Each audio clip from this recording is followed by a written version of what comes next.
Я много путешествую на разных турендуро, и это обзор KTM 1090 Adventure, репортаж с острова Гран-Канария. Канарские острова – это такой курорт для тех, кто живет на курортах. Нам же тоже нужно как-то отдыхать. Жить на острове штука на любителя, а вот отдохнуть недельку-две – самое то. КТМ у меня на тесте был долго, столько красот наснимал, хочется всем поделиться. В описании оставлю ссылку на карту с самыми красивыми дорогами Гран-Канарии на мой вкус. Итак, КТМ 1090. Сама модель любопытной концепции, не предшественник 1290 и не другой мотоцикл, а скорее базовая версия 1290 с меньшим двигателем. Что-то вроде 750 GS или Tiger 850, только чумовой литр. 1290S – это серьезно оснащенный мотоцикл в базе с полуактивной подвеской спереди и сзади, топовым экраном, полностью бесключевой, со светодиодной оптикой с подсветкой поворотов, круиз-контролем, угловой ABS, угловым трекшн-контролем, подогревом руля, центральной подставкой, датчиком давления в шинах, радаром и так далее. Повторюсь, все это стоит в базе. Теперь для интереса посмотрите базовую комплектацию любого конкурента и сравните цены. А 1090 это почти то же самое, но без дорогой электроники. И стоит он где-то на 6000 евро дешевле. Точнее стоил, потому что линейку бюджетных больших мотоциклов сначала 1050, а потом 1090 год назад перестали продавать. Полгода назад были новости, что на замену у 1290 планируется действительно базовая комплектация без навороченной электроники, но что-то ее не видно. Да-да, я знаю, что у 1090 был прародитель для европейского рынка 1050. По сути, это то же самое, только у 1050 был искусственно задушенный двигатель. Большинство информации из обзора относится и к 1050. Новый дорожный 1090 стоил чуть дешевле базовой голой Африки, а внедорожная версия R стоила столько же, сколько Africa Adventure Sports. На вторичке одногодки 1090 и Africa Twin стоят примерно одинаково. По сути, Africa Twin главный конкурент 1090, но с некоторыми оговорками. Africa Twin разделена на две версии, но по принципу очень дальних путешествий и чего-то типа мотоцикла для коротких рейдов.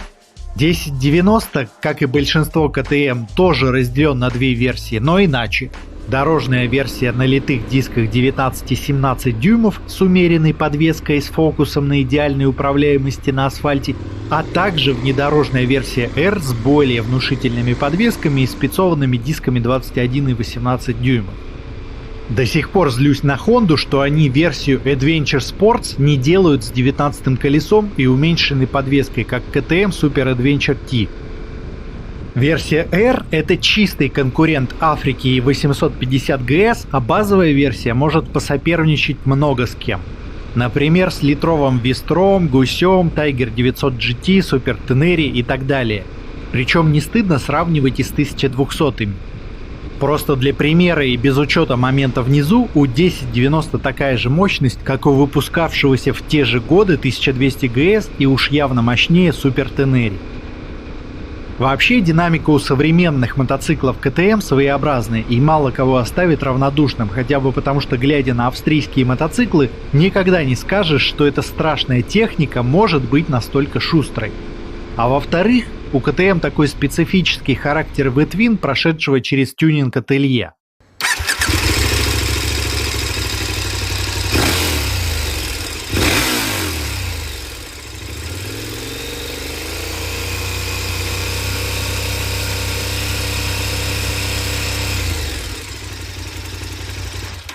Давайте сравним геометрию двигателей. С Africa Twin довольно сложно сравнивать. Honda пошла по пути длинноходных автомобильных двигателей. Это другая концепция со своими плюсами и минусами. А вот с литровым Вестром сравнить KTM 1090 более чем уместно. Оба двигателя используют похожие решения. V-Twin, ход с диаметром близки, по две свечи на цилиндр, у обоих обороты размечены до 12 тысяч и на тех же самых оборотах максимальная мощность. А по факту КТМ бодрый, а Вестром унылый, во всяком случае, когда выезжаешь из города. К сожалению, нормального графика крутящего момента по 1090 нет. Есть в сети динографик совместного теста с Африкой от Motorcycle.com, Но там что Африка совсем не совпадает с данными других тестов, что у КТМ получается максимальный момент ниже, чем у Вистром и Африки 1100, что противоречит официальным данным. Ну и по уму сравнивать крутящий момент можно только при тестировании на одном диностенде с одинаковыми настройками, иначе высокая погрешность. Я подумал, что это хороший повод вам кое-что рассказать. Конечно, у КТМ ход поршня чуть поменьше, и сами поршни очевидно легче, поэтому и обороты легче подкручиваются, и много всяких мелочей, но давайте представим, что у Вистром и 1090 одинаковый крутящий момент. Настолько похожие моторы чисто геометрические с настолько разным характером я вам вряд ли когда-нибудь найду. Передаточное число КПП – это соотношение между количеством зубьев ведущей и ведомой шестеренки, у каждой передачи соотношение разное. Обычно передаточные числа указывают не соотношением, а одним числом. Это уже поделенное количество зубьев шестеренок. Так вот, когда передаточные числа высокие, коробку называют короткой, передается больше момента и лучше разгон.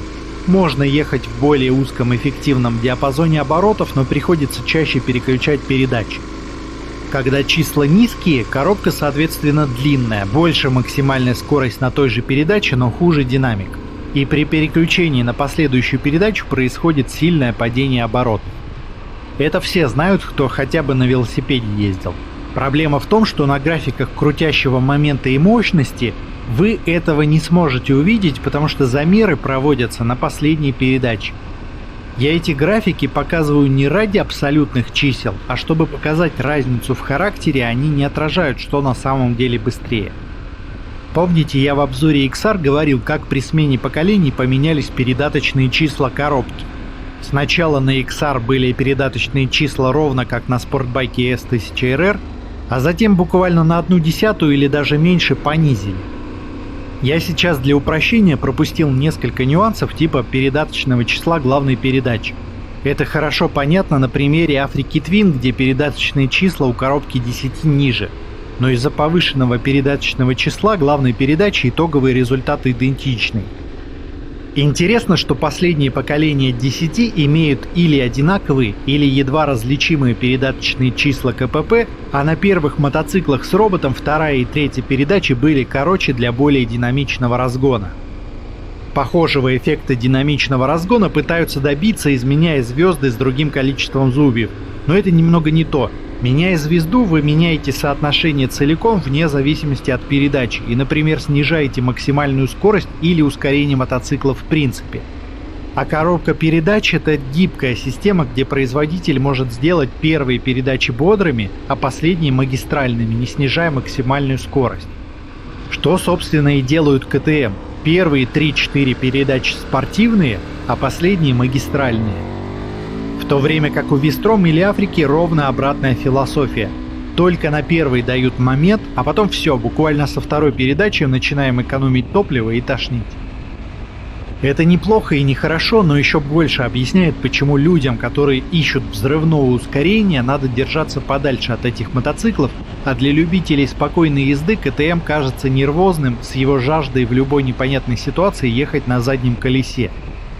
Это все к тому, что одним людям больше понравится двигатель Африки или Вистром, другим КТМ. Попробуйте почувствовать эту фундаментальную разницу, дело не только в одной лишь мощности. Если просто поменять звезды на Африке и Вистром, можно добиться чего-то подобного по характеру, но уйдет максимальная скорость. В любом случае, КТМ 1090 самый мощный и самый моментный тур-эндуро до 1100 кубиков, при этом с довольно низким весом, учитывая большой бак. Соотношение веса к мощности у 1090, как и других КТМ, одно из лучших в тур-эндуро, и это не та история, где низов совсем нет. Можно было бы еще прибавить кроссоверы, но литровый XR с запредельной мощностью портит всю статистику. Впрочем, в обычном городском использовании особой разницы не будет.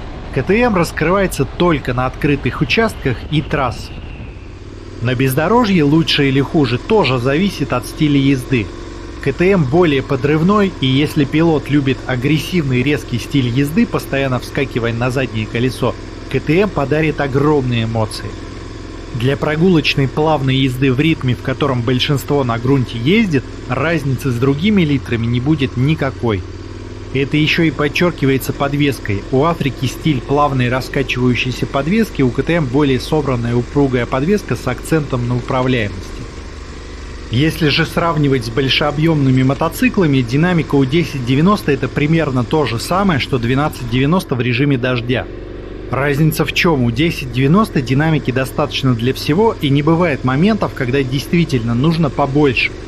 Но с 1290 еще пришмыгиваешь от удовольствия при ускорении с любых оборотов, волнующее ощущение переизбытка, за которое стоит переплачивать. Это, конечно, субъективно и зависит от предыдущего опыта. Если пересесть с 400 на Вестром, тоже начнешь повизгивать. У КТМ заводной двигатель, при этом не как верховые четверки, уже с 3,5 приятный подхват идет. Совсем жирных низов нет, но и провала нет. Никаких претензий ни в каких ситуациях. И в гору тянет со старта хорошо и может асфальт вскопать. Касательно передаточных чисел, вероятно, я уже половину распугал, что нужно постоянно щелкать передачи. На второй передаче уже на 20-25 км в час можно кинуть сцепление, едет стабильно. 40 км в час стандартная скорость в междурядье самое то. От 50 начинается мощный подрыв, как раз когда из пробки выезжаешь. И это все только на второй передаче, поэтому толкаться в пробках отлично, не надо туда-сюда щелкать. На третьей 35 стабильно едет без поджимания сцепления. В горах или в городе более чем достаточный диапазон у передач.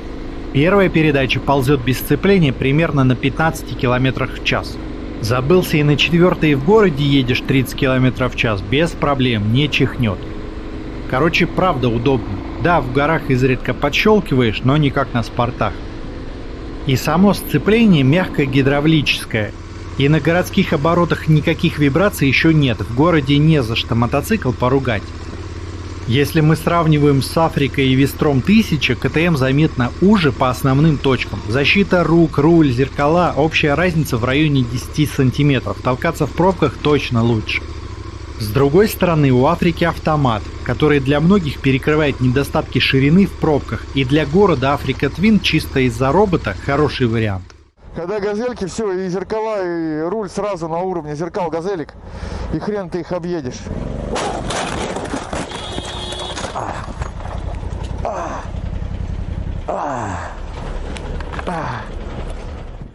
С третьей стороны, автомат на бездорожье скорее минус, поэтому голую Африку все-таки чаще покупают со сцеплением. Вибрации типичные КТМовские, до 5000 оборотов их или нет, или умеренные. После 5000 не сказать, что такие же сильные, как у 690 или 790, но надоедают. А 130 км в час это где-то 5100 оборотов на шестой передаче, магистральный тест не прошел. Но, например, у Вестром 1000 с вибрациями дела хуже. Еще КТМ ругают за то, что двигатели 1090, 1190 и первого поколения 1290 горячие. На тестовых мотоциклах были установлены пластиковые боковые накладки Puig в качестве теплового экрана. Скорее всего, они дают эффект, но я вообще ничего негативного не заметил, хотя на побережье было довольно жарко. У 1090 и других КТМ многих отпугивает степень сжатия 13:1. Увеличение степени сжатия – один из способов увеличить мощность. Чем выше степень сжатия, тем сильнее сжимается воздушно-топливная смесь перед воспламенением свечи. Тем больше давления в камере сгорания, эффективнее и экономичнее работает двигатель с некоторыми «но». В теории степень сжатия привязана к используемому октановому числу в топливе. Низкооктановое топливо рассчитано на воспламенение в двигателях с низкой степенью сжатия, воспламеняется при меньших температуре и давлении, а высокооктановое топливо препятствует самовоспламенению, то есть температура и давление воспламенения выше, поэтому предназначено для двигателей с высокой степенью сжатия. Это взаимозависимые параметры еще и потому, что со временем стандарт топлива меняется, хотим мы этого или нет. Даже 10 лет назад картина была другой. Например, в Европе на заправках вы уже давным-давно не найдете 92-й бензин, и более современную технику, очевидно, с низкой степенью сжатия просто не имеет смысла делать. Остальной мир тоже подтягивается. За все страны говорить не буду, но за последние 10-15 лет в Индии качество бензина сильно подтянулось, сейчас даже там можно спокойно заправляться честным 95-м. А это место, где до сих пор людей запрягают в повозки. Основная опасность в том, что если степень сжатия высокая, то низкооктановый бензин может самопроизвольно детонировать до того, как нормально воспламенится смесь, что постепенно разрушает мотор. С другой стороны, двигатель с низкой степенью сжатия будет не дожигать высокооктановое топливо, тоже ничего хорошего. Если посмотреть универсальные рекомендации по подходящему топливу, там будет указано, что двигатель со степенью сжатия 13:1 нужно кормить только 98-м бензином. Почему же КТМ рекомендует 95-й, а по факту нормально переваривает и 92-й? Например, для XR со степенью сжатия 12,5:1 рекомендуется только 98-й, как и положено. Более того, у Multistrada V4 степень сжатия 14:1, по табличкам ее надо кормить 102-м, а Ducati тоже рекомендует 95-й. И на Super Duke степень сжатия 13,6 тоже рекомендуется 95-й. Ducati с KTM дураки, что ли? Само собой, но не в этом случае. Просто таблички писались под некий усредненный двигатель без хитрости, и сейчас технологии чуток вперед продвинулись. Тут нужно представлять, в какой момент происходит детонация. В основном, когда загорается смесь, но еще не успевает разгореться весь объем газа, повышаются температура и давление смеси, и может преждевременно наступить точка детонации топлива. Одно из базовых решений, каким КТМ пользуется, 2 свечи на цилиндр. Сначала смесь поджигает одна свеча, затем с небольшой задержкой загорается вторая свеча, которая поджигает смесь с другой стороны до того момента, как перегретый газ сможет сдетонировать. Фишка в независимом управлении свечами. В зависимости от оборотов, качества смеси, температуры воздуха и так далее, компьютер определяет, в какой момент зажечь вторую свечу, чтобы вся воздушно-топливная смесь полностью плавно сгорела с нужной скоростью за мгновение до того, как произойдет детонация. Можно сказать, что 2 свечи на цилиндр переусложнение, а значит система менее надежная, шах и мат. Только 2 свечи на цилиндр – это технология праотцов, и можно встретить даже на каких-нибудь некрояпонцах. До чего далеко ходить? На литровом Вестром и литровой Африке, и, кстати, даже на старой легендарной Африке, 2 свечи на цилиндр. Никакого переусложнения, просто сейчас есть возможность сделать эту систему еще точнее и эффективнее, что было физически невозможно во времена карбюраторов. Дополнительная защита от детонации сделать так, чтобы в момент поджига смеси была сильная турбулентность в камере сгорания, тогда вся смесь очень быстро воспламеняется до того, как сможет сдетонировать. С этим тоже научились бороться формой камеры сгорания, которая создает дополнительное завихрение потока для быстрого возгорания всей смеси. Даже если просто посмотреть на поршни КТМ и отойти от того, насколько короткими их умудрились сделать, можно заметить, что форма сильно замороченная и не похожа на старые добрые поршни, какими они были в середине 20 века. Здесь поршень частично сам является камерой сгорания, и вот эти грани попутно улучшают турбулентность. И еще много-много разных нюансов, чего в старые добрые времена не было. Те же современные системы форсунок и подачи воздуха, например, умеют распылять топливо на меньшие капли, которые сгорают за меньшее время. По факту никакой разницы в применяемом топливе у КТМ нет, максимум в условном Таджикистане тяга просядет. Да и низкая степень сжатия переоценена. Так случилось, что у меня есть мотоцикл со степенью сжатия 8:1, а до этого имел достаточный опыт путешествий на мотоцикле со степенью сжатия ниже 7, таких давным-давно не делают и правильно. По опыту скажу, что от разбавленного топлива эти моторы встают абсолютно так же, как форсированные. Да и современные двигатели под Евро 4 и Евро 5 уже с трудом работают на плохом топливе, независимо от степени сжатия. Моя логика в чем? Зачем сознательно искать мотоцикл с низкой степенью сжатия, чтобы, возможно, когда-нибудь, как курс рубля подукрепится, съездить в путешествие в Африку и 99% времени ездить по местам, где с бензином все нормально? Не проще с собой в это единственное путешествие взять бутылочку октан-корректора?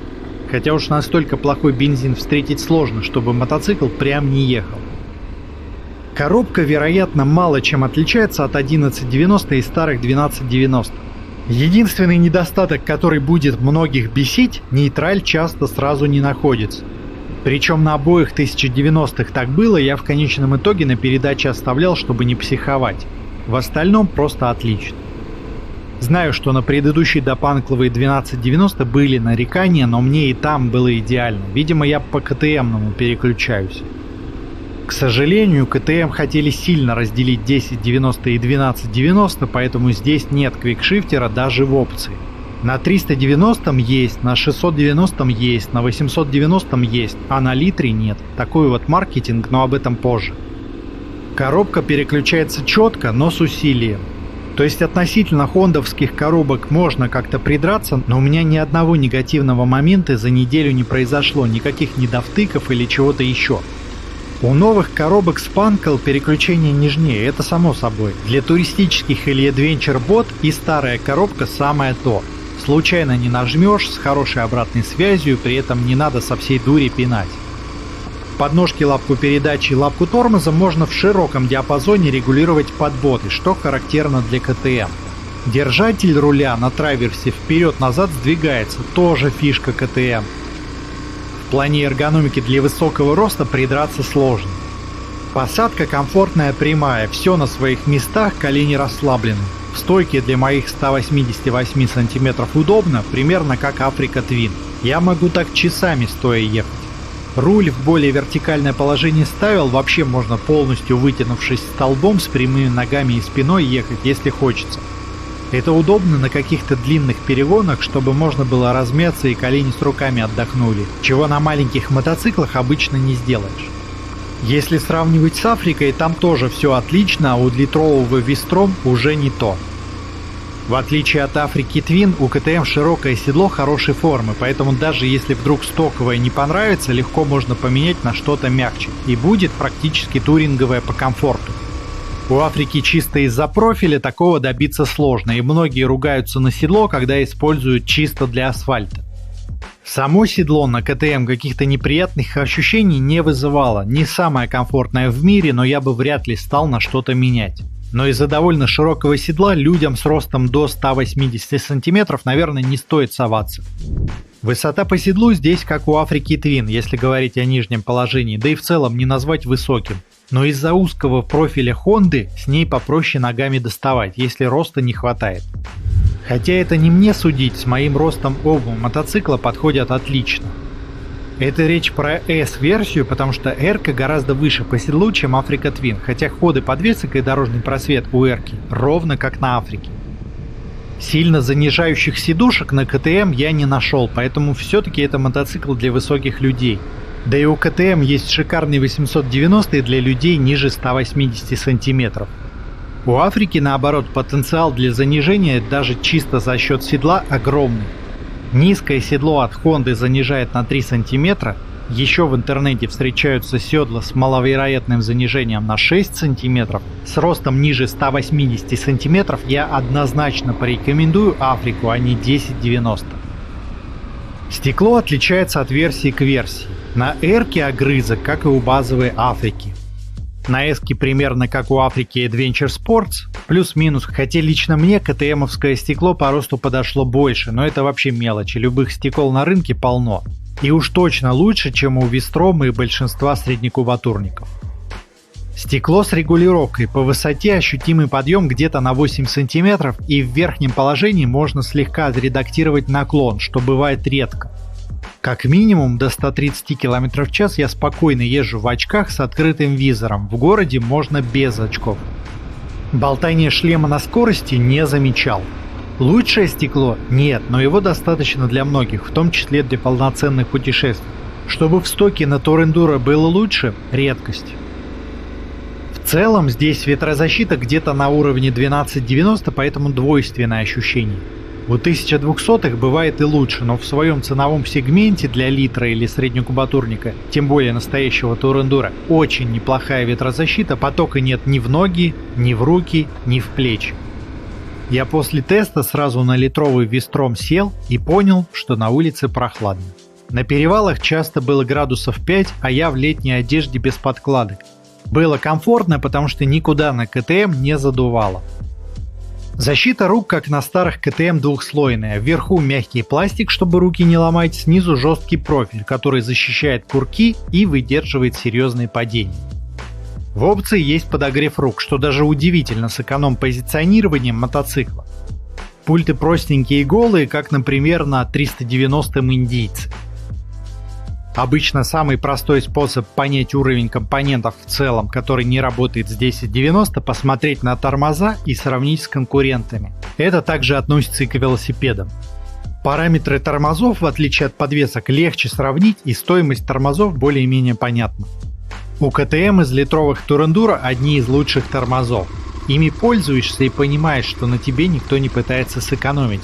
Я понимаю, что это вкусовщина, и конкретно у Африки тоже неплохие тормоза, особенно в сочетании с мягкой подвеской. Но с КТМ я просто никогда не задумываюсь о тормозах, пока не пересяду на другой мотоцикл. Оно почему-то всегда тормозит именно так, как я хочу. Пока ни одного КТМ не встречал, к которому я мог бы прикопаться с торможением. Еще интересная деталь: КТМ при всей дороговизне компонентов и хай-теке все скрывает внутри. На сварку смотреть приятнее, чем на мотоциклы КТМ, за редким исключением. Многие Norden 901 хотят только потому, что он выглядит как нормальный мотоцикл, в отличие от 890-го. У 1090 даже покраски нет, это черный пластик, а сверху виниловые наклейки, ровно как на индийском дешевом 390 или эндурках. Мне этот спортивный подход импонирует. Я не хочу переплачивать за покраску на мотоцикле, который предназначен для того, чтобы валяться на бездорожье.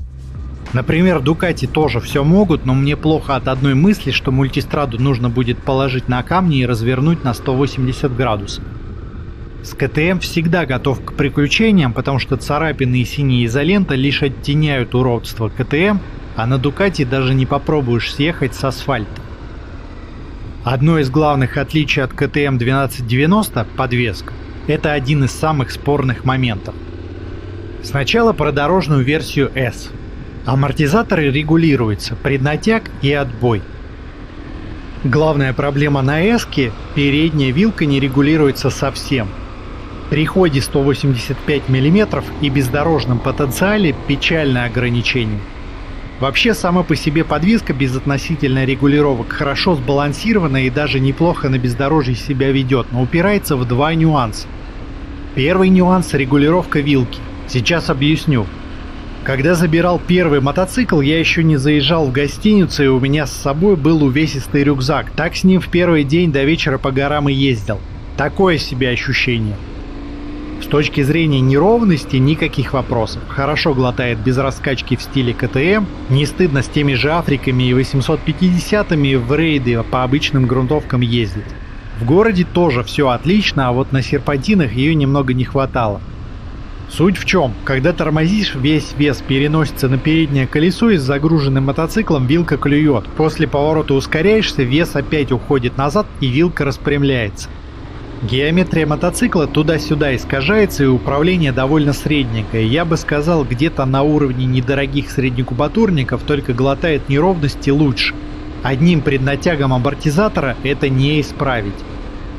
После первого дня я расстроился, потому что что-что, а у ВП обычно подвески желейными не назвать, и целую неделю терпеть посредственную управляемость не входило в мои планы.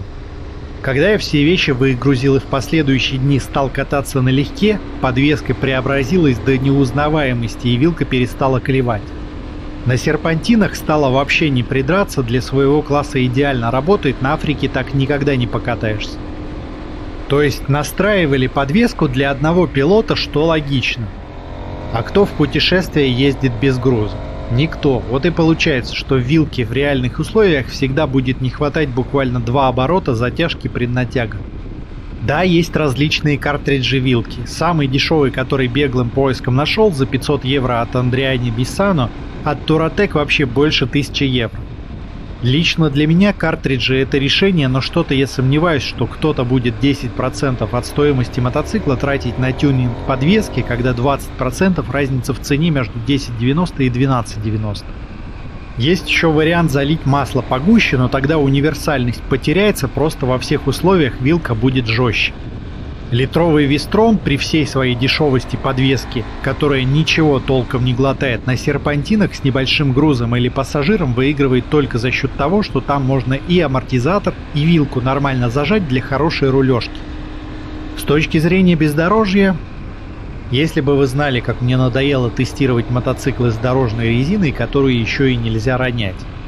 На Канарах еще много соблазнительных грунтовых дорог, идеальных для тяжелых тур-эндуро, таких как на Кавказе. Так вот, с точки зрения бездорожья, эска упирается в литые колеса. Подвеска, конечно, сама по себе из-за отсутствия настройки меньшего хода заметно проигрывает даже 1290S. Обычные грунтовки с щебенкой, ради бога, и уж точно несравнимо лучше, чем Вестром, с которым мы тут сравниваем, но если крупные камни, только медленные. Если бы мы говорили о новом мотоцикле, у КТМ всегда есть в опции спецованные диски. Сейчас комплект спецованных колес обойдется чуть меньше 1000 евро, что неприемлемо для БУ мотоцикла. Можно поискать альтернативы или что-то из БУ, но это для совсем энтузиастов и вряд ли кто-то будет этим заниматься. Потенциал есть, но приходится аккуратно 30-40 км в час ехать. Так самое то. Пытаешься быстрее, сильные удары по мотоциклу на камнях и страшно за диски. Дорожный просвет для своего класса полудорожников огромный. Чем мне нравится эски КТМ, клиренс позволяет не думать о том, что где-то можешь зацепиться днищем и не заморачиваться с выбором колеи на грунте. Этого не хватает многим тур-эндуро с 19-ми колесами. Кстати, на эске режим оффроуд с соответствующими настройками ABS и трекшн контроля опциональный. Но не такая и проблема, потому что ABS отключается, а трекшн контроль фанаты бездорожья обычно отключают. И в отличие от новых собратьев, здесь трекшн контроль и ABS не учитывают наклон мотоцикла. Впрочем, в базовых версиях и другие 1200-е таким не балуют, и у большинства прямых конкурентов тех лет такого нет. На свежей Африке есть, но сейчас это другая ценовая категория. На 1090-й Эрке не ездил, к сожалению, но там нет сюрпризов. Полной регулировки, спецованные диски 21,18 дюймов, избыточный дорожный просвет. Судя по отзывам, у Эрки все как у остальных КТМ. Упругая подвеска с упором на управляемость, поэтому с ней по асфальту, говорят, ездить приятнее, чем на мягкой подвеске у Африки, Тенере или 850-м Гусе, во что я охотно верю. И на грунте подвески ВП стабильно лучше всех, тут и спорить не о чем. К сожалению, Эрка огромная по седлу и мало кто захочет на цыпочках на светофорах стоять, а чисто для эндуро без асфальта весь класс тяжеловат и избыточен. Расход заявлен 5,6 литра на сотню, у меня по горам без экономии получался в диапазоне от 6 до 6,5. Можно было бы и ниже 6 опустить. Вестром в подобных условиях ест где-то 5,7 литров, Африка где-то столько же. Если же гонять как в последний раз, расход будет примерно одинаковым или даже у КТМ меньше. В среднем расход у КТМ выше конкурентов на пол-литра и практически не отличается от старшего брата 1290. Не самый принципиальный момент из-за большого бака, но на фоне расхода бак уже не выглядит таким уж выдающимся. У КТМ бак на 23 литра, мой реальный запас хода обычно получался в районе 400 километров или чуть больше в не самом экономном режиме, чего достаточно. Да, у Африки Adventure Sports, если экономно ехать, запас хода спокойно за 500 километров выходит. Но там и весовая категория другая. Уместнее ее сравнивать с таким же тяжеловесом КТМ 1290 Super Adventure T, где бак на 30 литров и запас хода тоже далеко за 500 километров. Снаряженный вес КТМ не указывает, но должно получиться чуть меньше 230 кг, как у базовой Африки Twin с механикой, да и в целом стандартно для около литров. Вроде немного, с другой стороны 1190 весил ровно столько же, а 1290 всего на 10 кг тяжелее, при этом с меньшим центром тяжести, если говорить о модели 2021 года. У всех этих мотоциклов бак на 23 литра и похожие габариты. У 1090 тоже боковые опущенные баки, но не так занижены, как у нового 1290 или 890. В целом вес как вес, на уровне голой Африки или 850 ГС по ощущениям. Для литра хорошо, мотоцикл довольно легко подлавливать на грунте. Но это все равно не уровень КТМ 790 и одному из грязюки доставать не хочется, к этому нужно быть готовым. Это такой класс для путешествующих скорее группой, чем одному, либо особо в дебри не лезть. Перед тем, как перейти к итогам, немного о комплектации. Кто интересуется моделью, наверняка смотрел обзор Матвеева. Все мы любим Матвеева, и я горячо рекомендую его канал, но не очень понял, о чем он говорит по части аксессуаров. Хотя сложно не подковырнуть, что обзор 1090, а на тесте у него 1190. В том смысле, что в обзоре значительный кусок про аксессуары. Покажите мне одноклассника, у которого в стоке будет кофр, дуги безопасности, защита радиатора и защита фар. И цены на допы, что для КТМ, что для Honda, одинаковые, потому что конторы те же самые: Givi, SV Motec, Touratec и так далее, либо российские гаражные энтузиасты. Зато у КТМ в стоке хоть какая-то защита есть, даже с резиновыми проставками, которые аккуратным водителям достаточно от случайных падений не на скорости. В том числе в стоке простенькая защита двигателя, защита перьев вилки и глушителя, что для асфальтового мотоцикла редко встретишь. Понятно, что на бездорожной эрке есть смысл в дугах, так там они в стоке. Судя по статистике YouTube, модель сравнивают с Африкой, Гусем, Тенери и Multistrada 950. Из этих мотоциклов только у КТМ в стоке защитные дуги, поэтому не понял, как можно было ругать за комплектацию КТМ. Опять же, светодиодные ходовые огни другие производители раньше как аксессуар продавали, тут в стоке.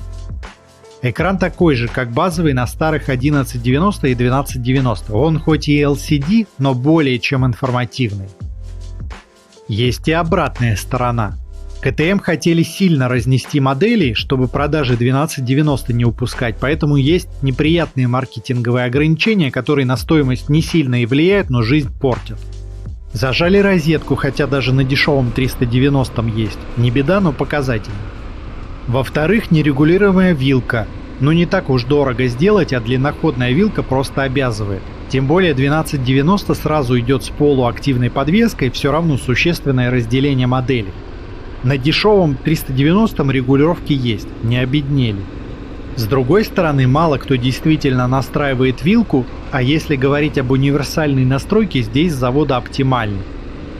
В-третьих, у мотоцикла даже в опции нет ни круиз-контроля, ни квикшифтера. Тут никакой экономии нет, за них бы отдельно платили. Без квикшифтера в городе не так весело кататься, а путешествовать без круиз-контроля. Даже на младшем 390 квикшифтер есть, повторюсь. Потому что на 390-м не боялись переманить покупателей старших моделей и сделали как надо. А здесь побоялись недополучить прибыль от 1290 и все поубирали. Как пример можно привести BMW. Они хоть и жмоты, но у 750 GS практически тот же набор доступных допов, что у более премиального 850 GS. Если бы эти опции были у 1090, я бы сказал, что это очень крутой мотоцикл по соотношению цены и качества для путешествий, а так только для неизбалованных покупателей или тех, кто готов прям колхозить мотоцикл. Круиз-контроль от MC Cruise 500 евро, квикшифтер Hilltech 300 евро. Да и без колхозинга я со своей колокольни рассуждаю, ведь кто-то же экономит и покупает мотоциклы в голой комплектации, иначе откуда они потом в объявлениях берутся? А вот модель R – толковый мотоцикл, но только для высоких. В путешествиях с акцентом на бездор круиз-контроль практически не нужен, да и без квикшифтера неплохо живется. На грунте гораздо меньше щелкаешь передачи, чем на асфальте. Не бывает ситуации, когда на грунте и с шашкой нужна мощность 1290. Тем более даже на 1090 в бездорожном режиме мощность обрезается до 100 сил. А остальные свистелки типа дополнительной подсветки поворотов, удержания мотоцикла на подъеме не имеют значения. Это мотоцикл не для тех людей, у кого возникают проблемы удержания на подъеме, как мне кажется. Свет галогеновый тоже можно поменять или добавить дополнительный за копейки, не настолько важно. На европейском БУ рынке что 1290, что 1090 одного года продаются плюс-минус одинаково, разница буквально 10-15%. Не та экономия. На российском рынке ситуация иная, и разрыв между 1090 и 1290 в районе 30%. Уже можно задуматься.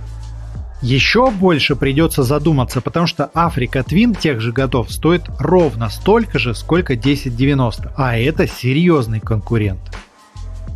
Дальше будут другие литровые Тур Эндуро. Подписывайтесь, чтобы не пропустить, и не переключайтесь.